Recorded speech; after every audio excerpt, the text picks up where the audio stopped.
بسم اللہ الرحمن الرحیم۔ محاضرات سیرت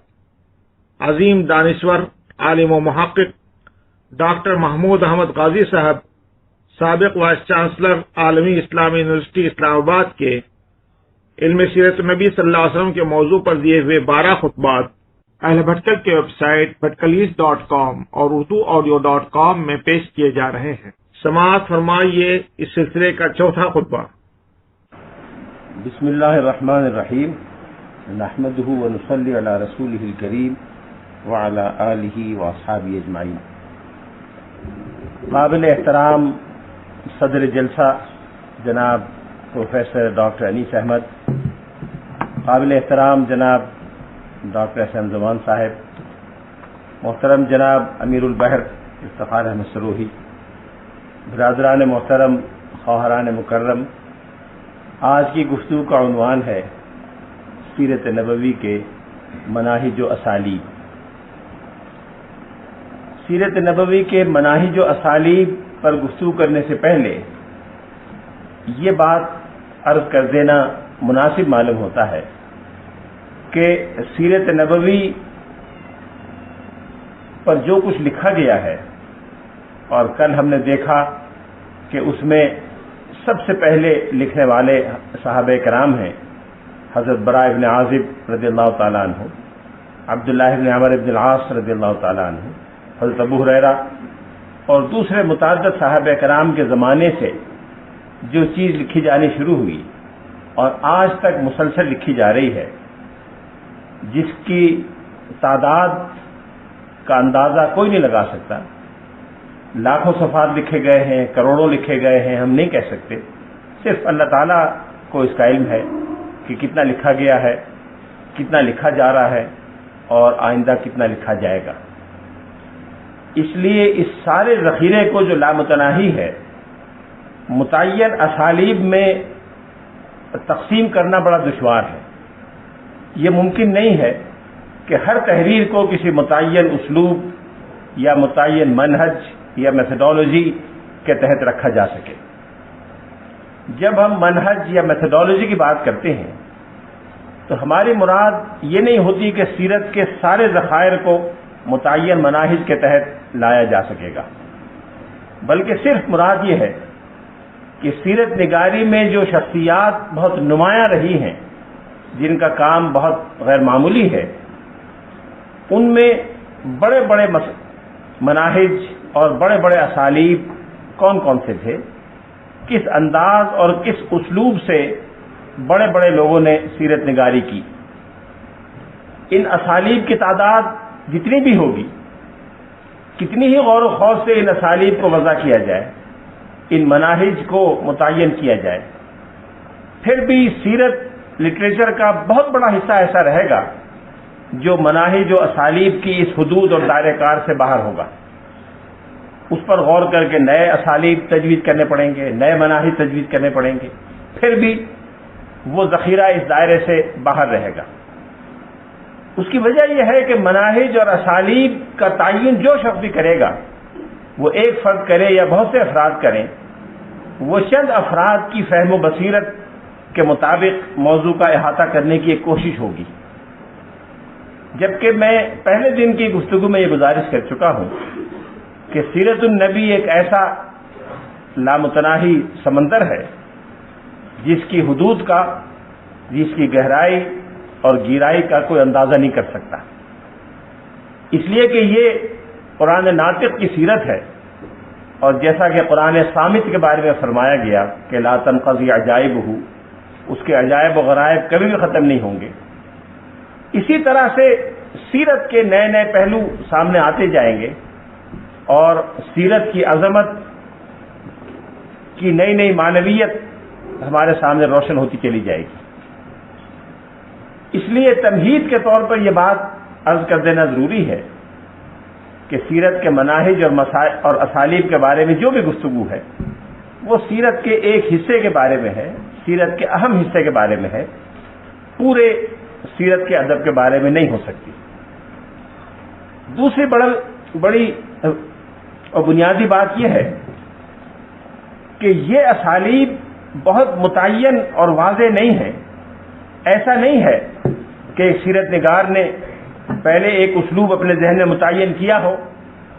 اور اس اسلوب کی حد بندی کے اندر رہ کر انہوں نے سیرت مرتب کی ہو، بلکہ اس کا مطلب صرف اتنا ہے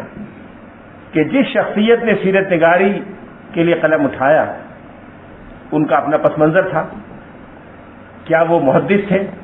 اگر وہ محدث تھے تو علم حدیث کے اسالیب اور مناہج، علم حدیث کے اصول اور قواعد خود بخود ان کے سامنے ہوں گے. اگر وہ مورخ تھے تو مورخین کے اصول ان کے سامنے ہوں گے. اگر وہ متکلم تھے تو علم کلام کے مسائل ان کے سامنے زیادہ رہیں گے. اگر وہ کسی اصلاحی اور تجدیدی تحریک کے قائد تھے تو ان کے سیرت نگاری میں اصلاح اور تجدید کے پہلو نمایاں ہوں گے. یہ صرف نمایاں ہونے کی حد تک ہے، اس کو بہت ہارڈ اینڈ فاسٹ یا ٹائٹ جیکٹ کے طور پہ نہیں دیکھنا چاہیے. سیرت نگاری کے جو بڑے بڑے اسالیب ہمارے سامنے آئے ہیں وہ ہیں محدثانہ اسلوب، جس میں ان شخصیات نے جو دراصل حدیث کے متخصص تھے، علم حدیث کے پڑھنے پڑھانے میں ان کا وقت گزرا تھا، انہوں نے علم حدیث کے اصول و قواعد کو سامنے رکھا، علم حدیث کے معیارات اور اصول و ضوابط کے پیش نظر مواد کا انتخاب کیا، اس کی ترتیب دی، اور اس کے بعد سیرت کا مواد جمع کر کے مرتب کیا. محدثین کی نظر میں سب سے بنیادی چیز، اصل چیز یہ ہے کہ جو چیز ذات رسالت مآب علیہ الصلوۃ والسلام سے منسوب کی جائے وہ بالکل 100%، 101% یقینی ہو، اور رسول اللہ صلی اللہ علیہ وسلم سے اس کی نسبت میں ذرہ برابر کوئی تعمل یا شک نہ کیا جا سکے. محدثین اس بات کو ضروری سمجھتے ہیں کہ جس سے وہ روایت بیان کریں وہ براہ راست انہوں نے اپنی زبان سے سنی ہو،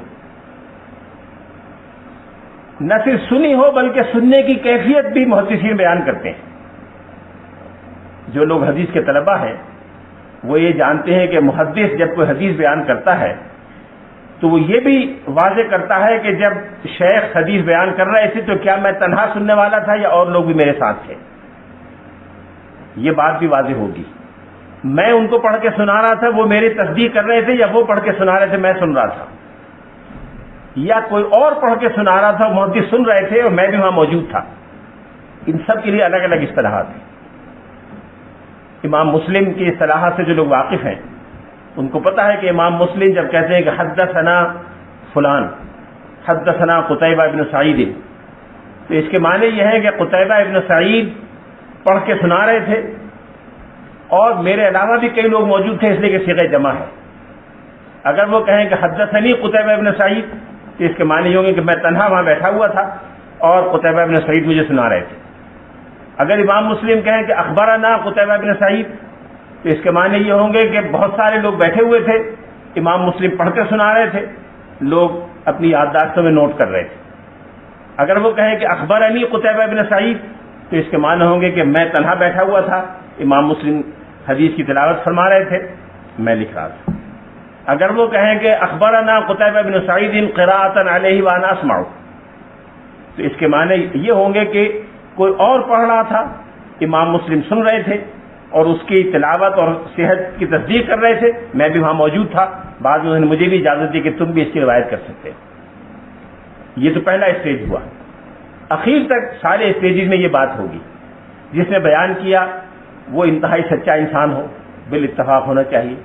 اس کی یادداشت محفوظ ہونی چاہیے، اس میں کردار اور شخصیت کی بلندی کا ایک خاص معیار ہونا چاہیے، اور اخیر تک رسول اللہ صلی اللہ علیہ وسلم کی ذات مبارکہ تک یہ چیز اسی طرح نقل ہو جائے. پھر جتنا لفظ جس نے بولا ہے اس میں کوئی رد و بدل کرنے کی گنجائش کا تصور بھی نہیں. یہ تو محدثین کا معیار ہے. اب محدثین اپنے معیار پر جب احادیث یا روایات کا جائزہ لیتے تھے تو وہ تاریخی ضروریات یا مورخ کے تقاضوں کے مطابق جائزہ نہیں لے رہے ہوتے تھے. ان کو اس سے بحث نہیں ہوتی تھی کہ جو واقعہ ہے اس کی مکمل تصویر بنی کہ نہیں بنی. مکمل تصویر بنے یا نہ بنے یہ ان کا مسئلہ نہیں تھا. ان کا مسئلہ یہ تھا کہ رسول اللہ صلی اللہ علیہ وسلم کے بارے میں جو بات کہی جا رہی ہے وہ 100% 24 کیرٹ ہونی چاہیے. یہ محدثین کا اسلوب تھا. محدثین میں جن حضرات نے سیرت نگاری سے کام لیا ان میں تمام بڑے اکابر محدثین بھی شامل ہیں،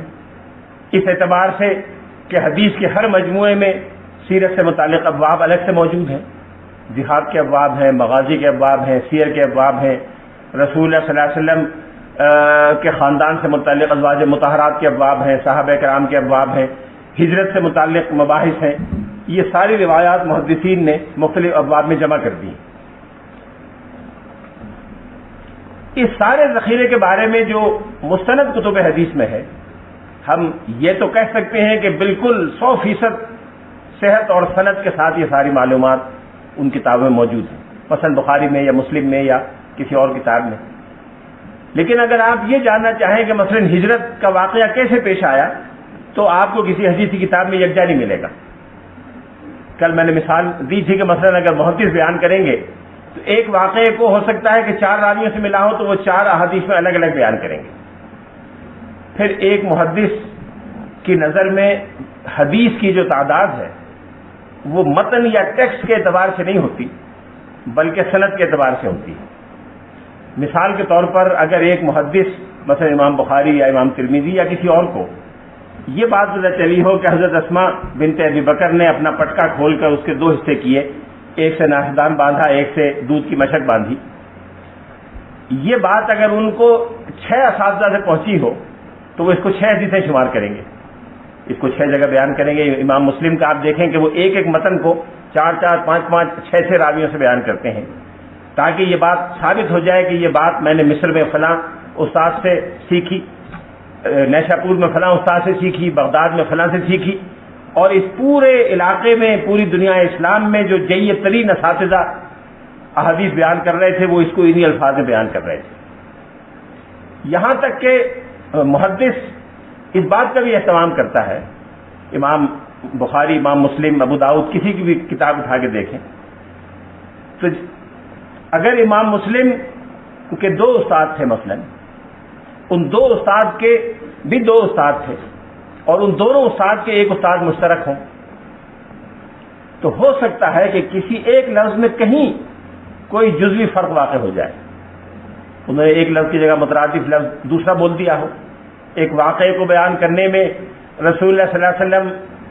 اونٹی پر سوار ہو کر تشریف لے گئے، رسول اللہ صلی اللہ علیہ وسلم اونٹی پر بیٹھ گئے اور تشریف لے گئے،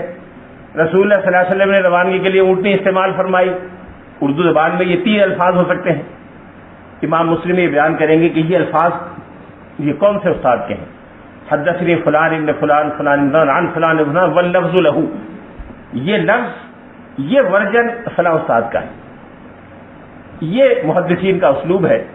اور محدثین نے اس اسلوب کے مطابق سیرت کے بنیادی ذخائر جمع کر دیے. حدیث کی ہر بڑی کتاب میں سیرت کے ابواب اسی انداز کے ہیں. اس انداز سے جو کتابیں لکھی گئیں وہ بقیہ سیرت نگاروں کا ماخذ اور مصدر تو بنی لیکن خود ان کو بطور کتاب سیرت کے